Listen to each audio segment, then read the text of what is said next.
Hello and welcome. This is Rooflemonger, my friends. We have a very interesting interview for you today because Daisuke Ishiwatari, the creator of the Guilty Gear franchise, did an interview with Famitsu magazine and some very interesting questions were asked. Now, this isn't about any future DLC or patches. I'm sure we'll have plenty to talk about that when the time comes in the future. But this is more just about the lore and the world of Guilty Gear, including some kind of burning questions like, why does Faust look the way he does? Because it's never actually explained. And well, explained it now is. Perhaps in the second story mode coming at the end of Season 1 DLC, we'll see a lot of this stuff come to realization, but for now, let's learn a little bit more about the world of Guilty Gear.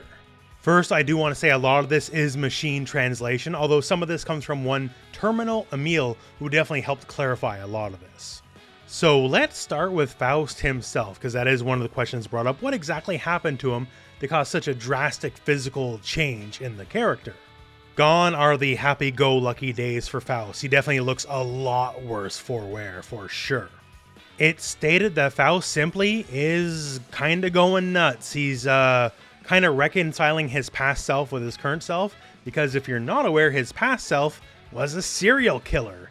And he does good now, but he definitely did bad before, and he's effectively trying to look to atone for his crimes, and more to the point, kinda looking for a place to roll up and die. He currently just has a complex where he needs to be judged for his past crimes.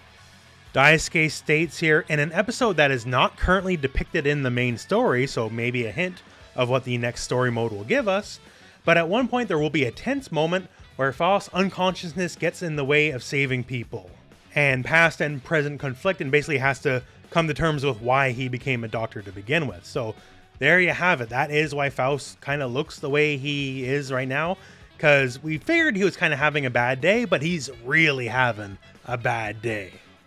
Bridget gets brought up. So the current state of Bridget, as far as the Strive world goes, is Bridget is still rocking the bounty hunter gig. Bridget, turns out, is very good at being a bounty hunter, quite famous and well known, and is making great contributions to the village he grew up in. As it stands currently right now, Bridget's biggest ordeal is trying to understand his true self, whatever that may mean. The State of Soul bad guy after the ending of Strive is also brought up, so spoilers, I guess. But after that man, Asuka Arquates, takes the flame of corruption from Frederick, Soul bad guy, is he a regular human? And the answer is, well, no, he isn't. So he's quite a bit weaker, but he is still a gear.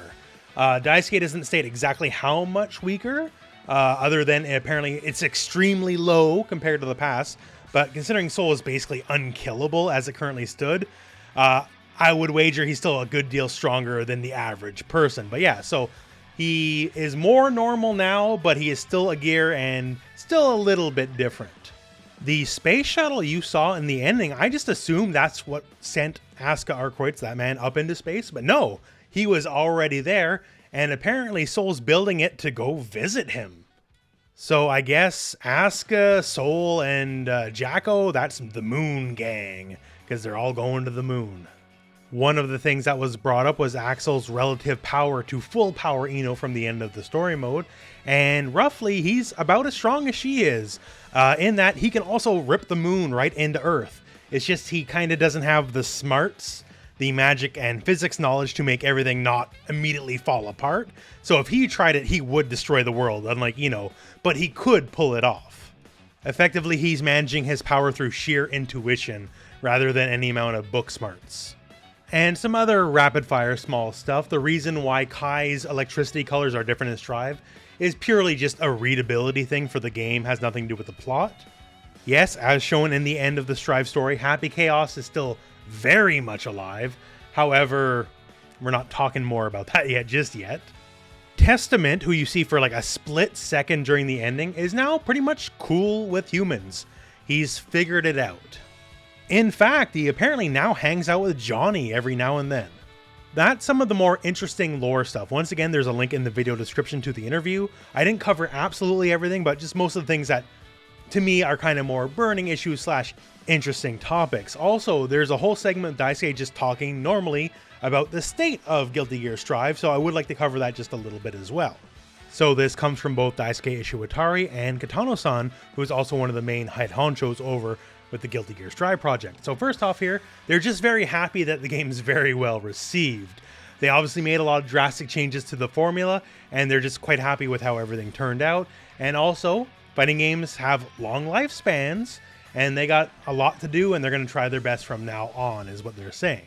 One of the issues they talked about having to work with is the fact that since this is the highest selling Guilty Gear ever, and by a fair margin, there's way more English speaking people. Hey, you know, you're watching this video, right? There's way more English speaking people playing Guilty Gear than there ever has been before, and that in and of itself is a bit of a challenge. They state the way they have to think about the game, that includes content, all that kind of stuff, has to adapt now to a worldwide form than just a looking at Japan only form. That's one of the reasons we have good netcode, by the way, because before the old Japanese way of thinking was good enough for Japan, good enough for everybody. Obviously, that doesn't cut the mustard anymore these days. So thanks to this bigger worldwide audience, this is one of the reasons we have good netcode. When asked about the future of Guilty Gear and is this the last Guilty Gear game there will be, basically the answer is no, there will be more Guilty Gear. However, Daisuke says he probably will no longer be at the forefront of Guilty Gear, not taking a central role anymore. Effectively letting the new generation kind of take over the role. Not to say that he's going anywhere, because he isn't, but he will probably no longer be the driving force behind the franchise if there is to be future games. He also states that he's just thinking about it, so things can change, so maybe new generations get swept aside when it's time to step up to the plate again, who knows. Daisuke states that the world of Guilty Gear is swirling around in his head, and he hasn't made any plans to get it out. And Kitano-san adds here that the sales of Guilty Gear Strive are growing steadily, and the release of Season Pass 1 is not the end. There is more Guilty Gear Strive coming after Season 1 is done, that is for sure. They state, we will continue to update and make every effort to make the game more enjoyable for everyone, so please continue to support the Guilty Gear series.